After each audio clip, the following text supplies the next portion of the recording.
कल्याणमधील तरुणीला मारहाण करणाऱ्या आरोपीला अटक करण्यात आली। आरोपी गोकुळ झाला आता पोलिसांनी अटक केलेली आहे। रुग्णालयामध्ये जे आहे ते मराठी रिसेप्शनिस्ट तरुणीला आरोपीनं बेदम मारहाण केलेली होती आणि त्यानंतर आता गोकुळ झा नावाच्या तरुणाला अटक केलेली आहे। पोलिसांकडनं त्या तरुणाला अटक करण्यात आलेली आहे। आरोपी गोकुळ झा हा गेल्या 24 तासांपेक्षा जास्त काळ जो आहे तो फरार होता आणि त्यानंतर आता या तरुणाला जे आहे ते अटक करण्यात आलेली आहे।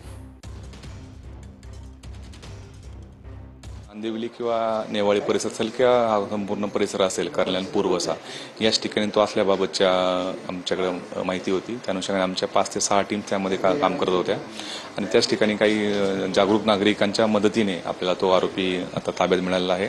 आतापर्यंत आता त्याचा भाऊ आणि असे करून 2 आरोपी आपल्याला याच्यामध्ये टोटल मिळालेले आहेत आणि इतरही ज्या फुटेजमध्ये आपल्याला इतर महिला दिसत आहेत त्या ठिकाणी त्या सुद्धा आपल्या ताब्यामध्ये आहेत आणि त्यांच्याकडून आपल्याकडून सदर गुन्ह्याचे प्रमाणे आपला तपास सुरू आहे आणि त्यांच्याकडे आपली चौकशी करून पुढे आम्ही कारवाई करत आहोत। आम्ही नेवाळ नाक्याला चाललो होतो त्या रस्त्याने आम्हाला जाताना एक असा संशय असा वाटला। त्या संदर्भात आम्ही त्याला हे केलं आणि त्याला ताब्यात घेतलं। शेवटी आम्ही कुठे ताब्यात दिलं तुम्ही? कुठले पदाधिकारी? पोलीस स्टेशनला मी मनसेचा पदाधिकारी आणि मला दुपारी झाल्यामुळे तो संशय असा आरोपी वाटतो। त्याला काय माहिती घेतली तुम्ही? काहीच नाही आम्ही डायरेक्ट हा उचलला, टाकला, गाडीत भरला आणि आणलेला। काय चौकशी केली का तुम्ही त्याच्याकडे? कोणा त्या आरोपीकडे काय काय नाही चौकशी काय नाही केली आम्ही। त्याला आणून त्याला डायरेक्ट आता इथं आम्ही संबंधित पोलीस स्टेशनला त्याला जमा केलेला आहे आणि त्याची माफी मागायला हवी आम्ही त्याची की मराठी माणसाचा अपमान झालेला आहे त्याची आम्ही त्याला हे पण केलेलं आहे, योग्य त्याला समर्थन दिलेलं आहे।